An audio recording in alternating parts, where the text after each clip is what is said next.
Great. So, hey everybody, welcome to Connected Learning TV and today's chat about sharing insights and best practices from this month on teens and the future of libraries. I'm Jack Martin, the president of the Young Adult Library Services Association, aka YALSA, and I'll be the moderator on the Hangout today.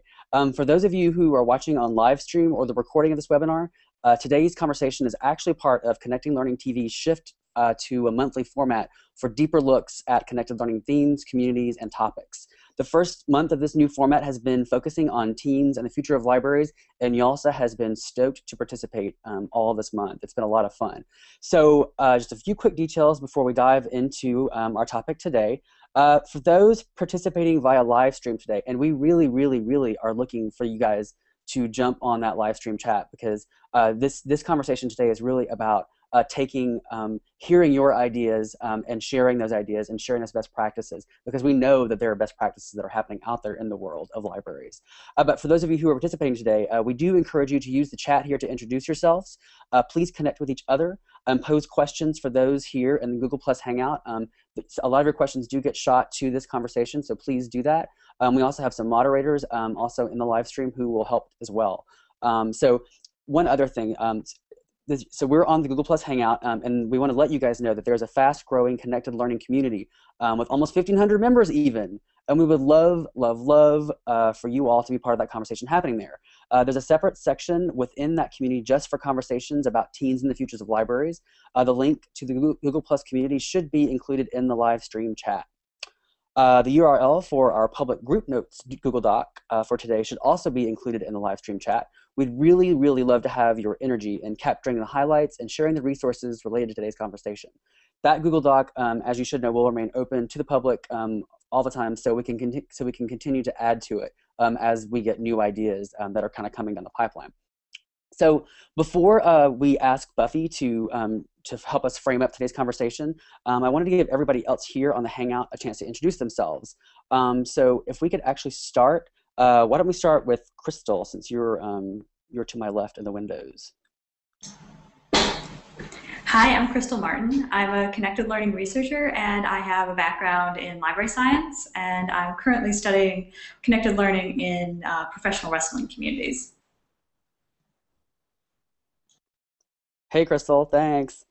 Joyce? Yeah, hi, I'm a teacher librarian at Springfield Township High School, which is just outside of Philadelphia. I blog for School Library Journal, and I share the Tag Tech Team column at Voya with Linda Braun.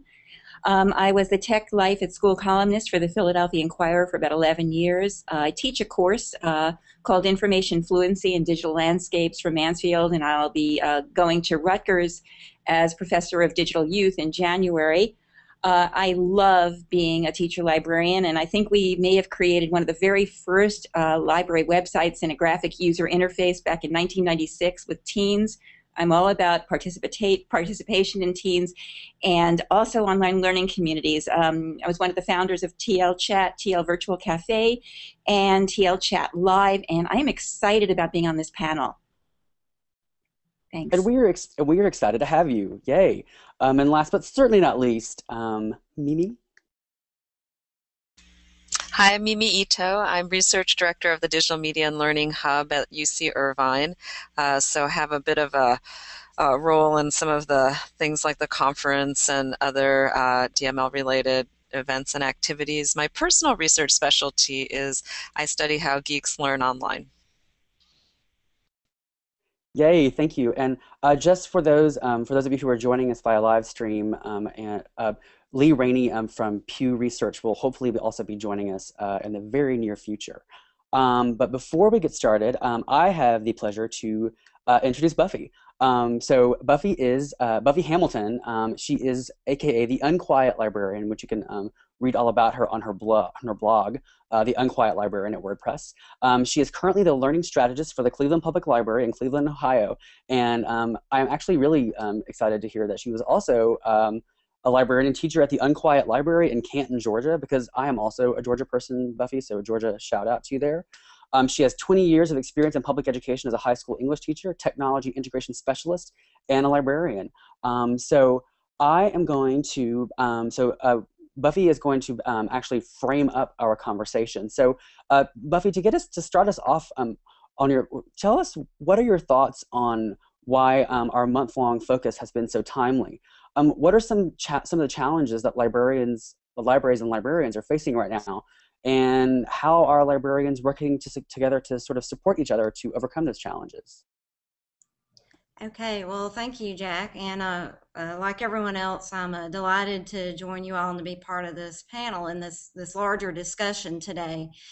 In terms of timeliness, certainly, and hopefully Lee will be here with us shortly to maybe pull this thread a little bit, but certainly we have tremendous amounts of data coming in to speak to us about community needs and certainly trying to address the needs of teen learners, whether it's public libraries, school libraries, or alternative library spaces, something in between. It's something that is a concern that we're hearing all across the country. We know that more than ever as our youth grow up in this digital age, that they are confronted with challenges that relate to both their academic as well as their personal lives. And certainly they need guidance and mentors to help them navigate some of this murky territory, if you will. I've been thinking a lot the last week about this month-long series of webinars and conversations, and I'd like to just share a few thoughts about what some of the challenges are that I've heard or that I'm thinking about that have come out of this month of conversations, and what that might mean for our work as librarians and how we might move some of this work forward wherever we may be, whatever learning space or whatever point we're on the continuum. If you will, though, if you'll all indulge me, I kind of want to frame this with a little bit of a story that's happened around here just in the last week. Some of you may know, but most of you probably don't, that here in Cleveland, we are all excited because they are here filming Captain America 2. Now, I'll be the first to tell you that I'm not an action movie kind of person, and when I heard that they were going to be filming directly behind the library, we had a prime viewing spot right outside of this window, I really just didn't think it was that big of a deal until I showed up last Monday and there was this army of a film crew out there. And for the entire week, all of us, and by us, I mean library staff as well as patrons, were gathering at all points of the library because we had the best seat in the house to the filming since the streets were blocked off.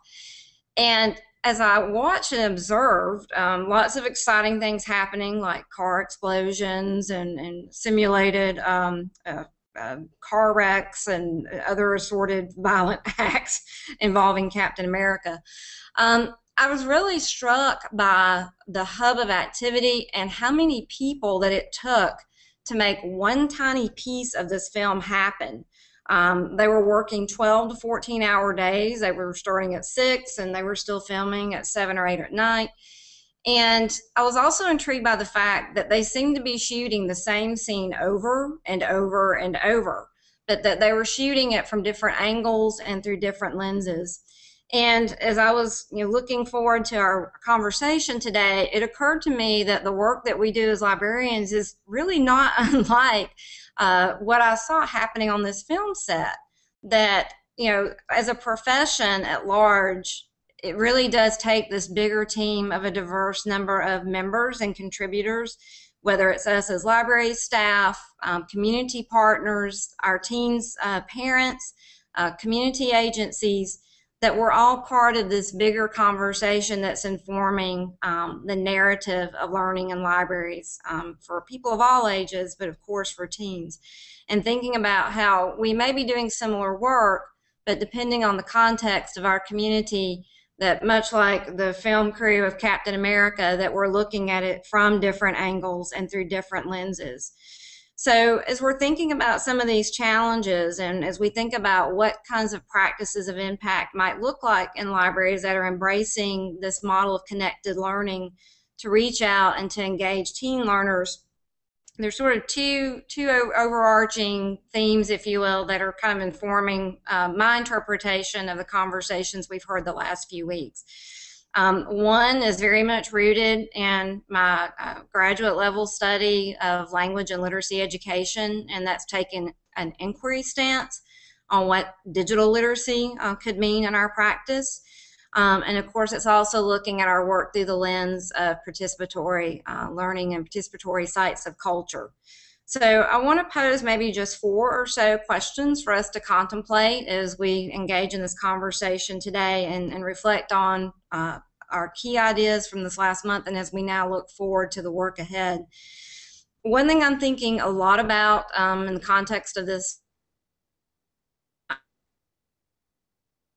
the theoretical frameworks or lenses that we're using to contextualize our work to better inform our understanding of this connected model of learning.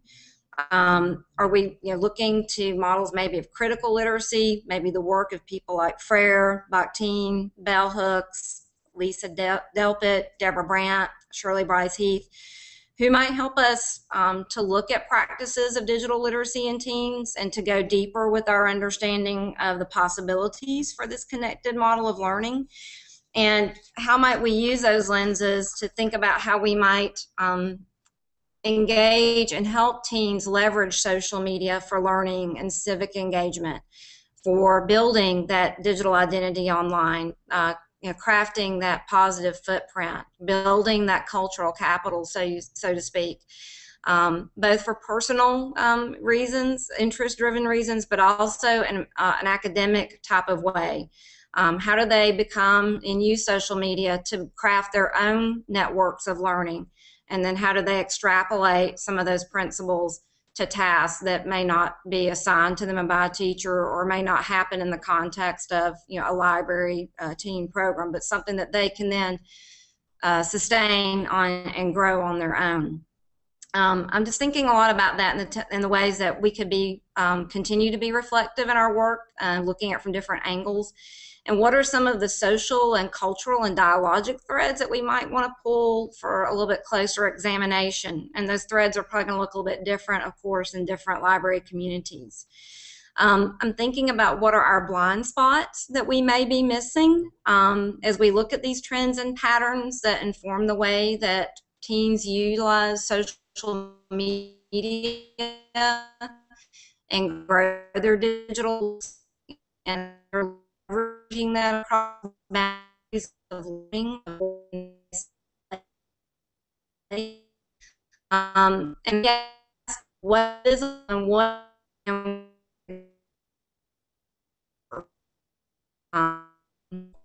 what's in that or more of it.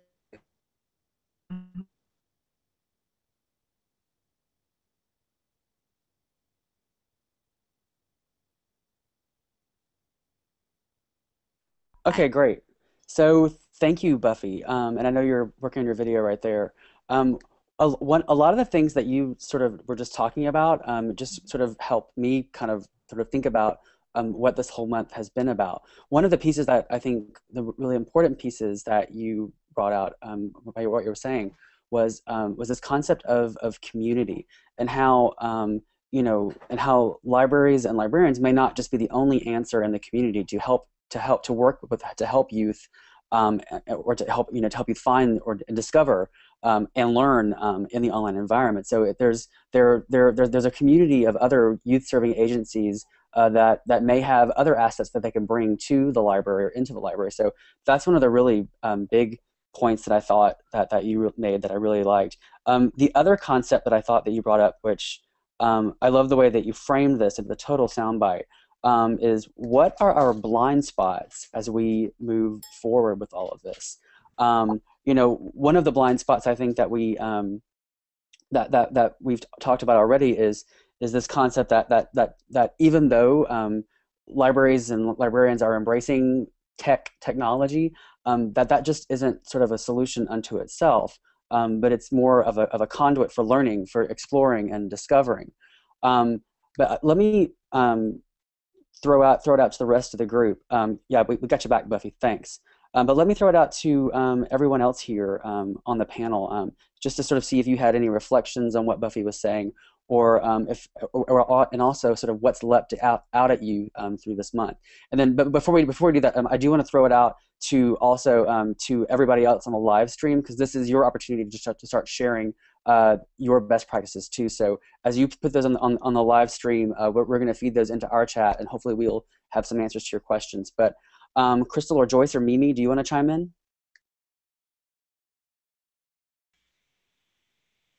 Sure, I'd be happy to jump in, kind of building on the question of what are the blind spots that Buffy was her provocation. And I don't know if this is necessarily a blind spot, but one of the things that I'm really learning in talking with folks located at libraries is, I've always had this huge appreciation for libraries in that it's really been a space for interest-driven inquiry and also just broaden access to media and information. I think that the interesting challenge just hearing from folks and dealing with tech infrastructure, administration, and so on is really that shift to, Jack, what you were describing as the community-oriented model.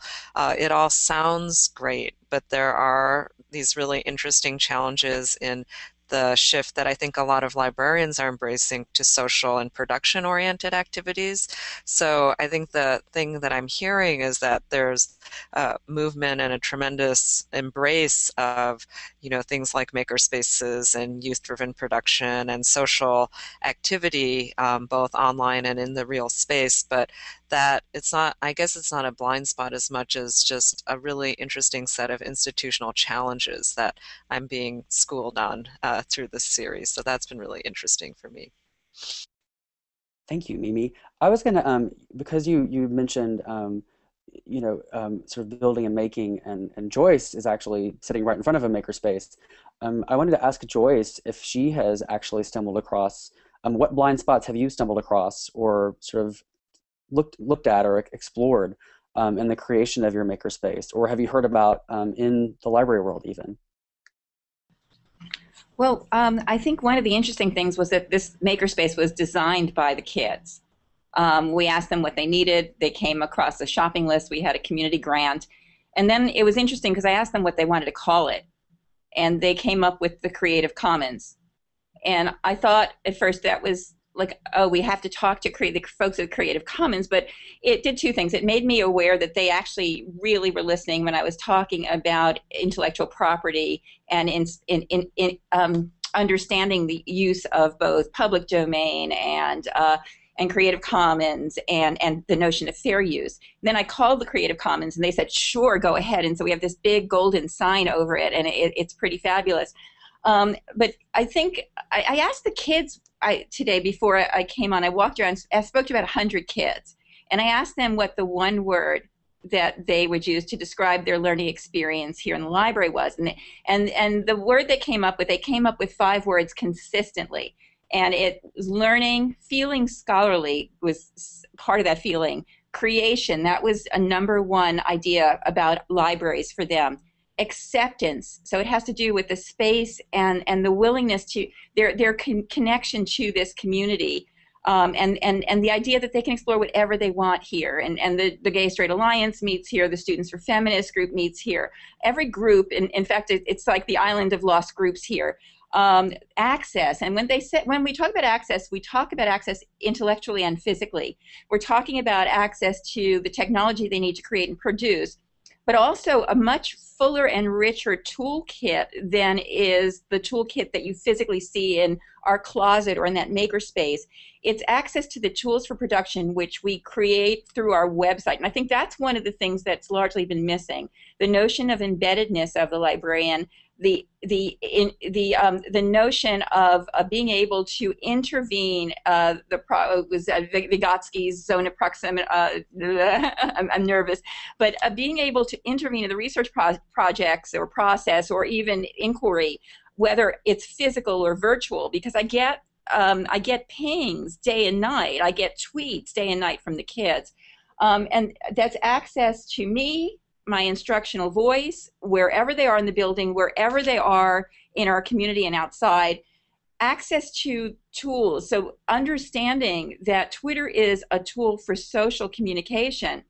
But for our Middle East Peace Conference, for instance, access to that tool to follow a world leader and to understand that Benjamin Netanyahu has just made a press release, and if I get that press release before anybody else, I have a scoop, and I can be on top of that because I know how to use these tools in more than one way. And the fifth word that they came up with was collaboration. This is the space we go when we want to work with each other, when we want to work with teachers, when we need the expertise of a librarian who will listen and sit down with us at a table and work with us. And so I mean, there's a whole lot of stuff that's going on here that I don't know that we completely covered. And it's about inquiry. It's about asking meaningful questions. Some of them have to do with work at school, and some of them have to do with my passion or my driving interest. It's about assessing credibility. And one of the interesting things with this Twitter story was that there were 3 Benjamin Netanyahus who were tweeting. And the challenge was to figure out which one was the real Benjamin Netanyahu. And we were able to use cred clues and new metrics for credibility that, with a librarian, these kids have an amazing self-efficacy when it comes to technology. But when you bring an information professional into the mix, you bring in years of other types of experience, and that collaboration of an information professional with somebody who feels that they know the technology, that's a really powerful combination. So analyzing sources from a range of possibilities, being able not just to create a story, but to make sure that story is a powerful message, to create a clear argument, to identify what the best arguments are, to use that information ethically. And that's one of the things we focus on here. And it's not a limitation, because we also want kids to put the license they want to put on their own creation. And that's another thing I think we need to think about. Am I going to put a Creative Commons license on my own creation? Which one will I use? And that's an important thing. I want our kids, the stuff we publish and we broadcast a lot from here, how are we going to best publish it, and how do we want others to use our work? And then how do we organize this into a reflective portfolio so that our academic footprint is balanced with our personal and social footprint? Because when I see HR people and admissions officers looking at my kids, I want them to look at the whole kid. I want them to look at the science fair kid as well as the kid who was talking about the party. I want them to see the IB paper. I want to see their senior project. And I want them to know that their work is powerful and it can make a difference in the world. And just like Malala and the girls who did the project in Great Britain about FGM, I really want them to know that their voice is important. And so I have never been more excited about librarianship. Sorry to go on and on. I want that message, this exciting message of the power we have as information professionals and collaborators with young people, to be the message people hear about what digital youth, the story about libraries and digital youth. Thank you, Joyce. I actually I loved your island of lost groups. I just tweeted that. I couldn't resist. There's actually just a quick question from the live stream for you. That John posted, but my chat is whacking out. So, but I think it was about were your kids commenting on the physical space or was this more of a comment on how they felt about the entire experience of the library space? So I guess they want you to elaborate a little bit on that if you don't mind. I think the two spaces are kind of inseparable. This place is filled with student work. Their art and their projects fill, and I know that was the case in Buffy's library, Unquiet Library, but also they continue. My interns do not shelve books. My interns work on the virtual space. And so this is completely connected to the curriculum. We have anthologies of student work up there.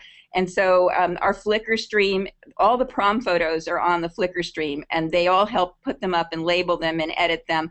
And so they own both spaces. They participate in great big ways in both the physical and the virtual space. And I learn every minute. I didn't know how to create HTML code for pull-down menus, and the kids wanted a one-page summary of our databases. My kids live on these databases. You know, I read the research report from Pew on those are not my kids. my kids are deeply involved with asking for help, and they're deeply involved. And I think that when they say they use databases, I think 11%. My kids are so involved in getting ebooks. This stuff is part of their life. When they go to the library, they're talking about they're going to the physical library or the virtual library. It's the library. Thank you, Joyce. I wanted to ask, actually, we've been talking about these blind spots, but I wanted to ask Crystal, because Crystal is she is one of the lead. She is a researcher with at DML, and so she's researching a lot of cool, kind of crazy pop culture, interesting, intriguing sort of I don't say rabbit holes that kids may be in or that we don't know about. But Crystal, like, and through your research and through everything that you've heard us talk about this month, are there blind spots that we're missing, or are there really amazing things that we should be looking at that we're not?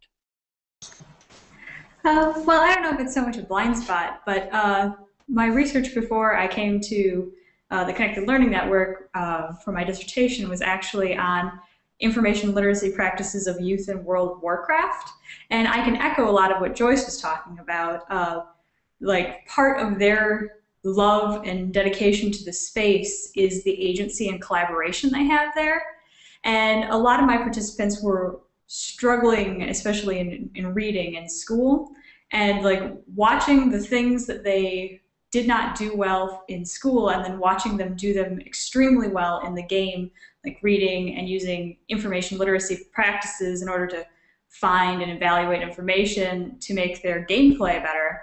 It definitely kind of showed the disconnect for them between their interest space, where they were using like really high level skills, and then their school space, where they were really struggling in order to realize that they actually had the skills they needed, they just didn't know they did in the other space. So making the connections with them was a really interesting opportunity, and watching them like go through the discovery moments where they're like, oh wait, I actually do know how to do this. I just didn't realize that what people were asking me to do in school was this thing I can already do, and like it was really empowering for them. I love that, and again, that also kind of that's all about the connected learning model, where the academic and what you already know kind of come together. So I think that's really great. I wanted to one of the other points that Buffy brought up, I actually wanted to pose to, well, and maybe Buffy, you can be the first maybe to start thinking about how to answer the question. But one of the things, and again, this whole month has been, we're thinking about the future of libraries and thinking about how do we forge the pathway to, to the future. But I think one of the points that you brought up, which is really important, is how do we continue to be reflective as we move forward. And I wanted to see, Buffy, maybe if you have any ideas on that, like how do we stay reflective and push forward at the same time? Thank you, Jack. That is, I think, a really important question for us to consider, and certainly I think the ways that we do it may look a little bit different for each person. But I think it speaks to, another one of the themes that has emerged from this webinar series, and one that I think we've been discussing, in other areas of librarianship now for some time, and that's the idea of, positioning ourselves as network learners, modeling, that lifelong learning, and how do you cultivate a personal learning network for our teams. I think it's really important that as we think about ourselves as this larger learning community, that certainly while we all have our areas of specialization, that we don't get hemmed into our silos, so to speak. As librarians, we love to categorize and label things, and sometimes that's very helpful, but at other times, I think, that can be a little bit limiting. So I think it's really important that, we try to think about these frameworks in, examining, the things that we're observing and the interactions that we're having with our team, so that we can start to look for larger patterns and use some of these theoretical frameworks to analyze, if you will, the discourse of this conversation, and to see who is participating, but who are we not reaching, who's not maybe having these awesome learning experiences, and how do we tap into that? I think it's really important, again, to position ourselves as co-learners and to try to diversify our own personal learning networks so that we can, think a little bit more deeply, from others who may be in another area of the field or maybe an unrelated field, but who may be interested in some of the same kinds of learning goals that we share. Thank you. Mimi or Joyce or Crystal, do you have any thoughts on just this concept of being reflective but forging forward?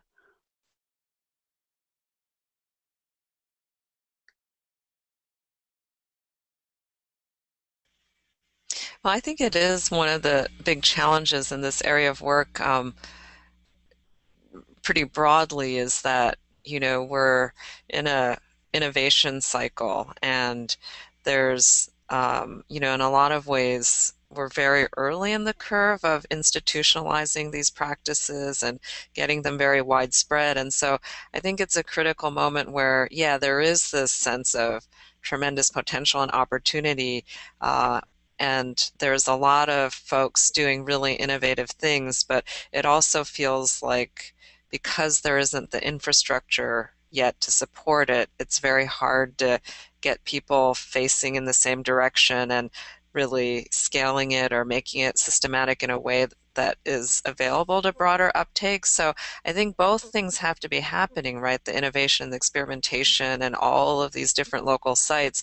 But we're also hoping through, things like this monthly engagement and how we'd like to support this work in the future is, are there ways that we can start empowering all of the local innovators to get their voices out to a broader constituency who may not be like really there doing that first phase innovation, but would really like to take up the cool stuff that has been sort of tested in practice a little bit more. So it's exciting to me that it feels like we're kind of in that moment of shifting, but I do also feel like there's a ton of work to be done to really be able to transition these kinds of things into more mainstream practices. So I'd be curious how people feel about maybe that transition from innovation to a more widespread or mainstream practice. If you feel, where are we in that cycle with some of these ideas? I agree, Mimi, and I think that we don't have a textbook for this practice. It's evolving. I think so many of us have had to reinvent ourselves 100 times in terms of what does a librarian look like. I had this moment a couple of weeks ago where I was jumping up and down about a new book that I'd read, and I wanted to tell a student about it. And she said, "Okay, that's very nice." And then she took her iPad into the stacks, and she looked up the book to make sure that the community of readers that she was talking with agreed with me about whether or not that book was good enough to read.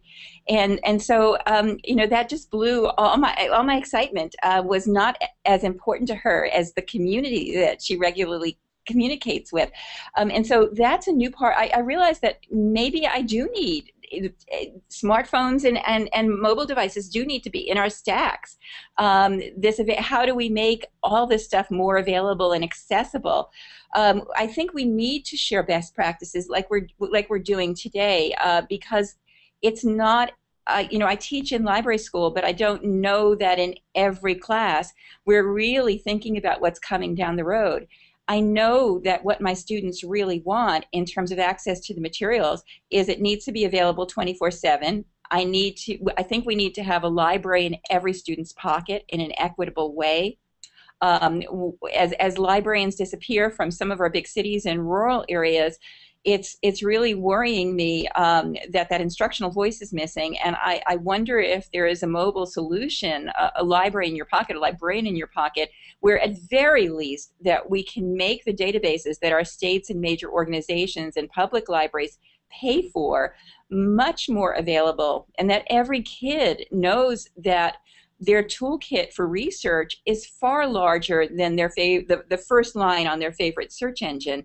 My kids open their phones and they've got research apps, and I think that we can do a better job as librarians pulling that stuff together and really being with kids, whether they're at work at Rite Aid or at the soccer game or wherever they are. I think libraries ought to be far more pervasive than they are right now, and we need to think of what best practice looks like in terms of mobile.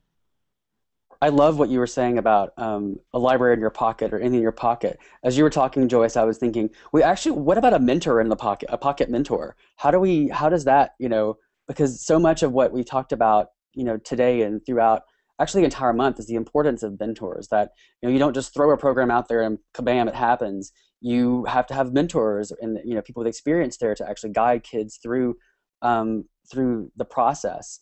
I I actually wanted to follow up with something that Mimi was also talking about kind of towards the end of the conversation about how do you kind of, balance sort of like the innovation and then you mainstream it. I mean, for me, I don't, and I think what's kind of exciting about all this, but also kind of scary is that we're all kind of still sort of like in an unexplored territory in a way. So I think there has to be an understanding that this is experimental, and if it doesn't work, then we try it another way. But I was thinking to myself, it's all about, how do you brainstorm it, you build it, you iterate, you refine it, and then you blow it up and you blow it out. And that's kind of always been my sort of formula to sort of innovate. But did anybody else on the panel want to comment on sort of Mimi's question about how to innovate and then how to mainstream? I think just to add one more just edge to this, which since Lee isn't on the call, I think it's really where research I feel has a role to play, is that historically we know that a lot of cool stuff happens when new technology enters the scene, and really engaged creative people and activated educators do amazing things, and then it doesn't go beyond a pretty narrow progressive range of educators and their constituents for the most part. And that lesson, that historical lesson, repeats itself over and over. So part of it is also sort of my push to the community to say, unless we're really, really conscious about making these opportunities available to people who aren't already part of our world, then we're just going to fall into that same cycle. It's what we don't want, but it's also really hard to overcome that. So like, I love the idea of the librarian in your pocket and using mobile, and Crystal's work and thinking aggressively about constituencies who are into, they're not your reader, kids who think of themselves as readers, but they might be really into gaming or professional wrestling. And how can we really take that issue of, I don't know if mainstreaming is the right word, but really bringing it outside of the networks that we're already part of as one of the core things that we think of that is probably just as important as designing cool programs and apps and spaces, that in fact the issue of jumping social networks is a design challenge that's maybe even more difficult for some of us to consider. I mean, as somebody who studies geeks and how they learn, I'm really constantly and at risk of just hanging out with the kids who are already really into this stuff. So it's a question that I ask myself frequently. Well, for me, like one of the great things for me to come out of this month is that this has been a month of talking about innovation and libraries, and for me this whole the partnership between y'all saying between Connected Learning TV, we've created this kind of amazing fishbowl for the world to look at kind of the innovative things that are happening in libraries, and to sort of and they can take it, they can chew it, they can spit it out, they can swallow it. But I think this has been just for me, a really good step, just to sort of create, to sort of not just have this dialogue in sort of an isolated, corner of a conference room, or even like a one-on-one meeting, but this is a broad conversation. So I think this is just having these conversations and throwing it out to the world is a really big step, just for me. Buffy or Crystal, or did you have any other thoughts on that?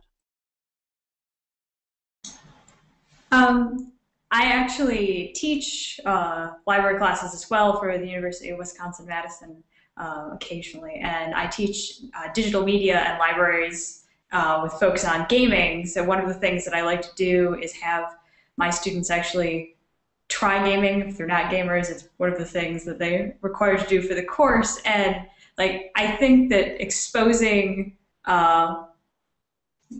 young librarians to those kind of media practices as not that they're going to become experts in the class, but just so they have, to bring up a point from one of our earlier webinars is that, to take away the fear of what it is that, kids are doing or youth are doing in these spaces, and by having them experiment in a classroom where there's scaffolding and collaboration between their peers kind of helps, I think, take some of the fear away of approaching new technologies. And I think it's a good way of kind of seeding those practices through librarianship.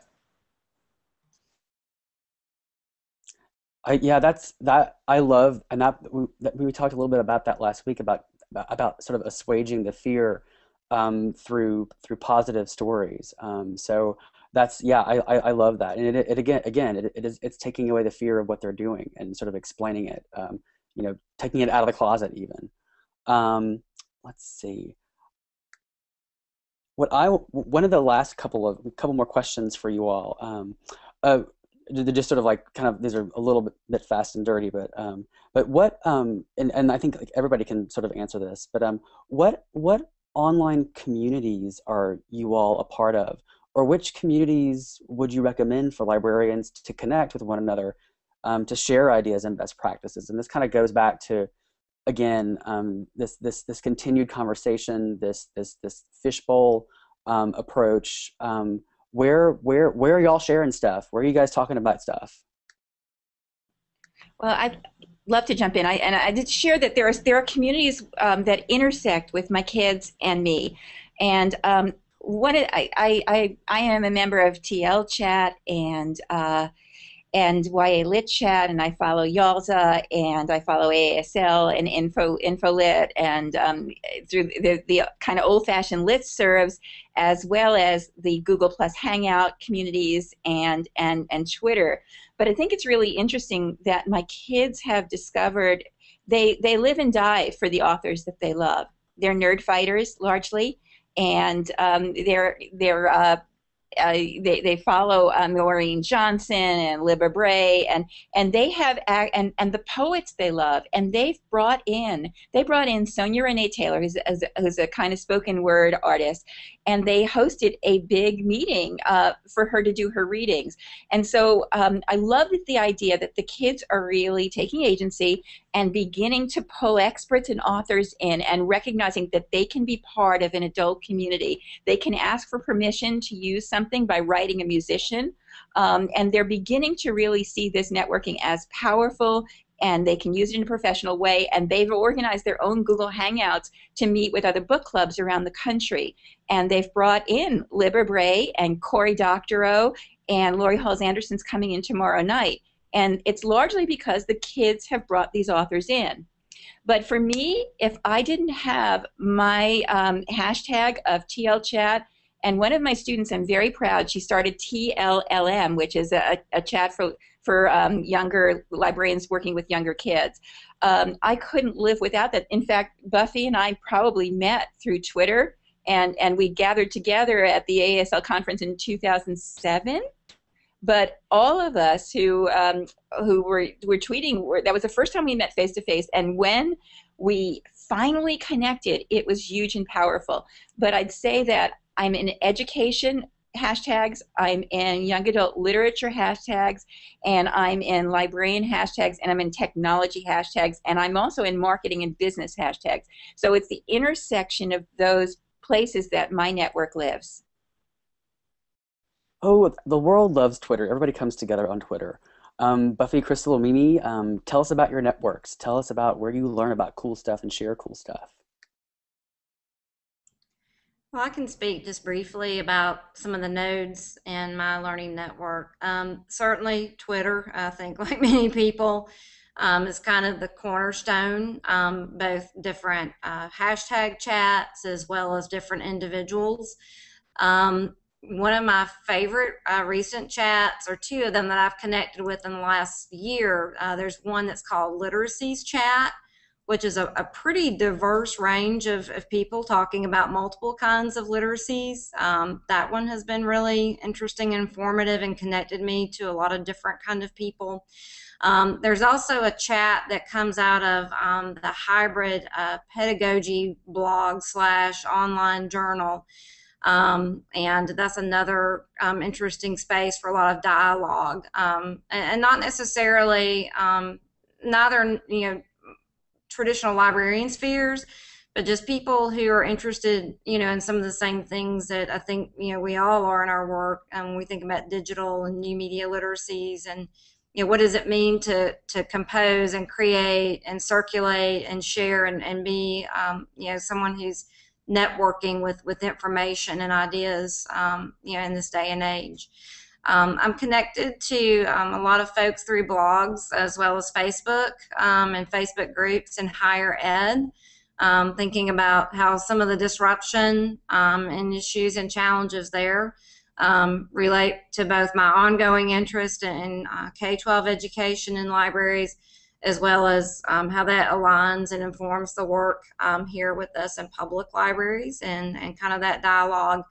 And then, of course, face-to-face conferences, anytime that you get to network in person and just have sometimes either those conversations, as you said, in the corner of a conference room after a session, or maybe an after-hours event.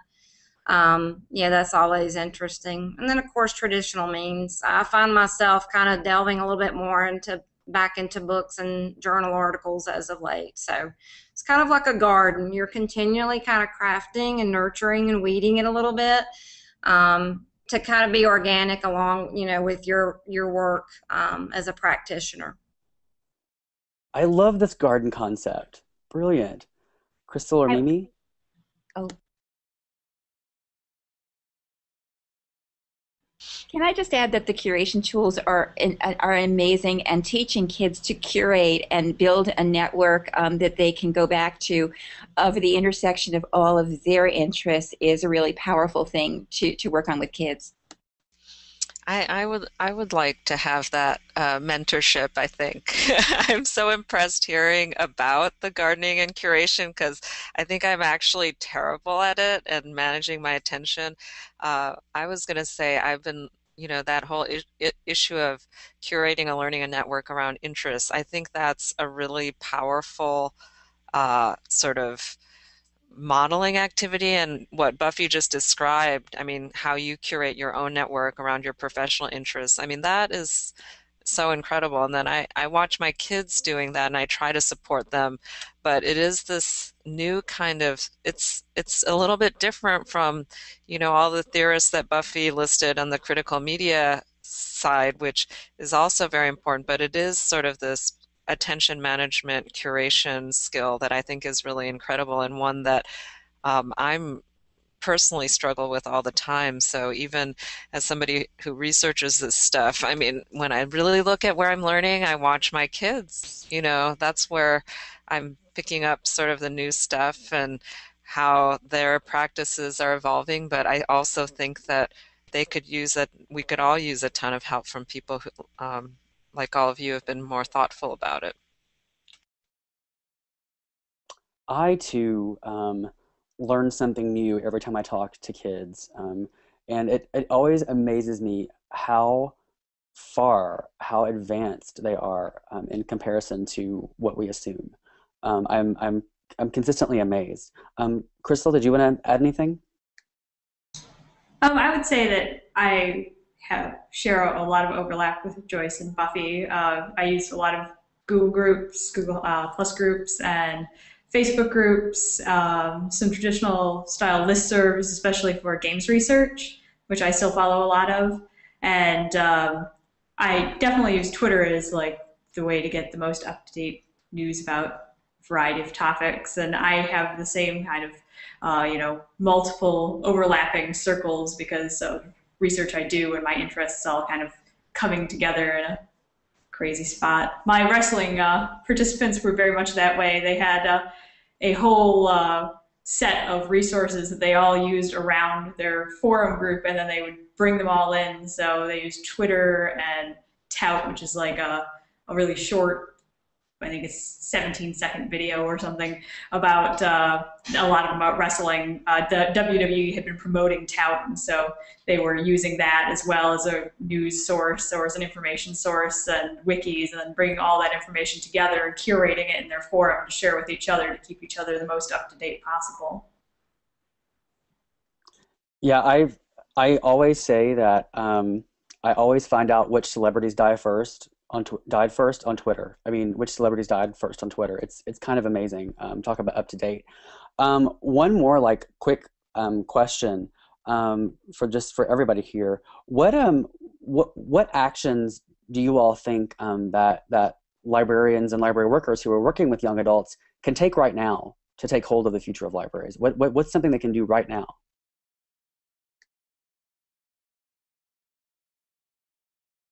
Well, I'll just say, and we were kind of having a back channel discussion here about this very thing, but I think really listening to our patrons, whether you work primarily with teens or the elderly or whatever the age group is, I think really embracing that fluidity in the roles of expert and novice and positioning yourself as a co-learner and having, I think, the humility, if you will, and the wisdom to really listen to what they have to say, even if at first blush it seems outrageous. I can truly say that my last 6 years back in the school library before I came here in January, I learned so much from my teens, and there are just moments that sometimes we would have one-to-one conversations or a large group kind of debrief, and they would just blow me away sometimes with their insights. And many times, I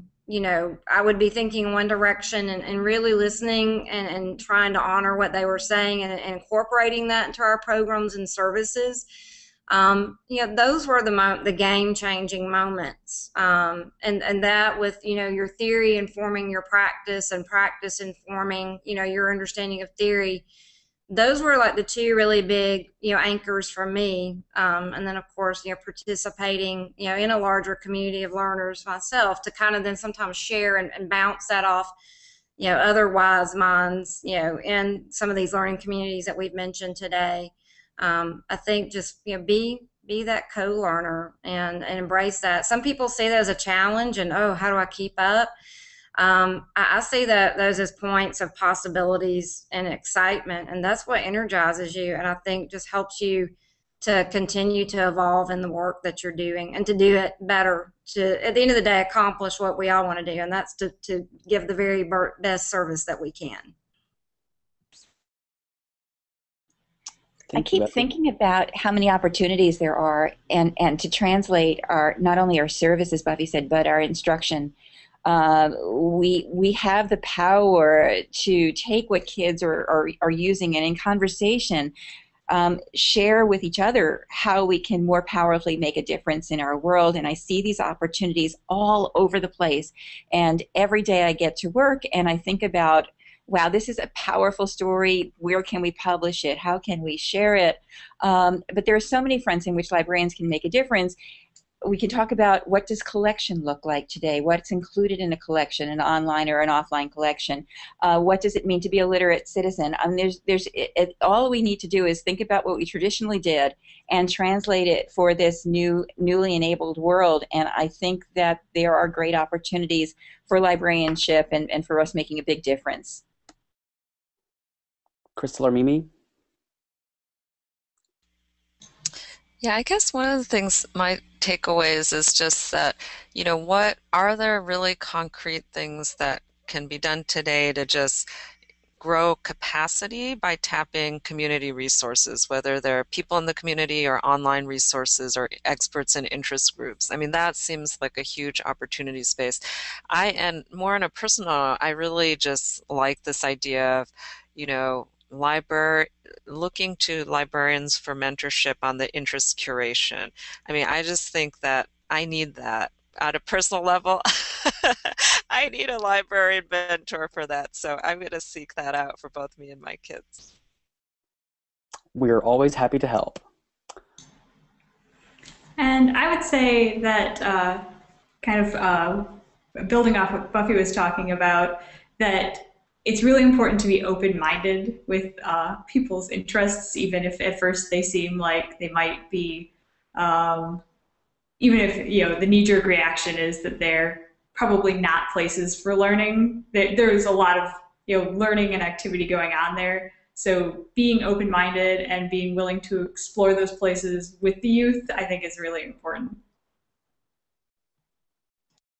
And my lesson to myself has always been the one thing that's always worked for me is no matter where you are, so you accomplished your project, you have your makerspace. What do you do next? Always ask yourself, what do you do next? Now what? Now what? So we only have like 3 minutes left of this discussion, and now we're going to so we need to wrap it up, in other words. But I wanted to give everybody here on the panel 30 seconds to sort of wrap up or just present any final thoughts they might have, either around today's conversation or what you've been listening to and watching and reading throughout the entire month. Why don't we can work our way sort of left again. So Buffy, if you don't mind going first. Okay, well, just real quickly, I guess a final thought is, I think to acknowledge that I think while we're all very energized and excited about this kind of work that we're describing, at the same time to recognize that, for some of our colleagues in library administration, this kind of work may, be unfamiliar or threatening in some way. And so, as we remix and reinterpret, what it means to be a librarian in our community, to just try to think about how do we nurture our colleagues along and to honor and acknowledge sometimes that discomfort or uneasiness that comes with the messiness of this work, but to try to, very gently nudge them to help them see themselves as people who can be contributors to this larger narrative of our practice and the work that we do in our communities at large, not just within the library, but within our neighborhoods, cities, and towns. Thank you. Crystal, any final thoughts? I would say that definitely trying to engage the teens from like a ground up, giving them agency in the space is really important, and trying to help them make the connections between what they do outside of school and of institutions, bring that all together for them is really important. You can build some really strong bridges. Thank you, Joyce. You've been on the live stream quite a bit for these conversations, so you've had a window to the entire month. So let us know what you think. Briefly, I think that libraries have changed, and where the old model was transactional, libraries can be transformational. We can be kitchens rather than grocery stores. But what I keep in the back of my mind is the notion of equity. I'm in a lovely suburban high school with all the resources in the world, and if I can't do a good job here, nobody can. What I worry about are the kids 3 blocks away in Philadelphia who have no librarian and no resources and are not even aware of that the toolkit even exists at a very basic level. And I think that we need to keep that in mind. I'm also worried about the testing movement that, we're and we support the standards and we support the tests, and then we move beyond that to create beyond what my kids have written poetry about the tests, about how those tests don't allow them to create. Can't we write more poems? But anyway, I'm worried about equity, and I'm worried about libraries continuing to be places where kids can create, collaborate, and do all this wonderful stuff. Sorry to go on and on.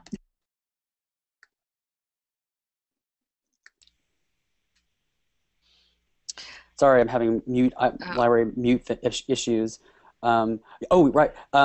I just wanted to say, Lee Rainey, I know, would agree with what Joyce was saying, because he actually talked about the concept of libraries as kitchens at YALSA's summit on teens and libraries back in January. So thank you for that. Mimi. Yeah, so I totally agree with the equity point, and it's actually why I'm so excited about working with libraries because there is such a huge range in terms of institutional locations and also the opportunity to reach underserved families. So I think the ability to, again, scale across the boundaries of these more experimental and well-resourced sites and, sites that may not have that kind of space for both resources and experimentation. It's a huge opportunity. I think before we close, since this is the last webinar of this monthly series, I just wanted to say how amazing this has been, to be able to engage with this community as the kickoff for this new approach. And especially big thanks to Jack and Beth and Linda at YALSA for really, modeling, just jumping in and experimenting and going with this whole new format that we've been developing. And I think it's really been a great way to start this off. And, just to say too, personally, as my own research commitments and efforts to work across research and practice are evolving and developing, I'm really planning to be dedicating a huge proportion of my own focus and of my work to working in the library space. So it's been really hugely informative just at a personal level to be able to have this opportunity to delve into this work. So anyway, for the YALSA folks and everybody who's been participating in this series, it's really been great, and we really appreciate you turning out for this. Oh, thank you. And the feeling is totally and absolutely mutual. One of the things that, well, probably most of the YALSA folks know that one of the themes of my presidential year of YALSA is connect, create, collaborate. And these conversations have been nothing but that. YALSA is so happy and so excited to be part of of not just the DML community, but of the learning community. And I can say with total confidence that I know that we're really looking forward to not just ending this month of conversations, but to continue the conversation and to work and collaborate together. So thank you, thanks to John, thanks to you, Mimi, thanks to everybody on the Connected Learning team, thanks to Crystal. It's been terrific. And I just wanted to say thanks also to everybody else on this panel, but also thanks to the whole month of just terrific superstars who have been who've been sort of repping YALSA and the learning world and the digital media learning world. So thank you. You all should know that by the end of this afternoon, we'll have a full recording of this webinar and everything else up on www.connectedlearning.tv that you can share with your networks. And like we said, this is the last day webinar on this in this month's series on teens and the future in libraries. But again, we know that there's a lot going on out there in the blogosphere, and that just because this ends today, it doesn't mean that our conversations have to end completely. We really want to encourage everyone to keep this energy up by using the Twitter hashtag #TheFutureOfLibraries. Post on the Connected Learning Google Plus community. Check out what YALSA is doing as a result of this on our YALSA blog, and also stay tuned on Twitter and Google Plus for a full capture of what we learned and shared throughout the month. Next Monday, July the 3rd, from 4 to 5 p.m. Pacific time, Connected Learning TV is going to be kicking off their next month-long theme on coding is for everybody, which I'm definitely going to be on the live stream for that. It's a partnership with Scratch and Scratch Ed, and for anybody and the MIT Media Lab, and anybody who has not checked out the new Scratch, it is awesome. So I definitely recommend you check that out. But throughout this week and throughout the rest of next month, check out Connected Learning TV for more information on how to get involved. And thanks again to all of our DML friends, to Mimi, and to John and everybody there for a fantastic month of conversation and collaboration. So thanks again, everybody. And I'm not going to say goodbye because I know y'all will see you all again very, very soon. So take care, everybody.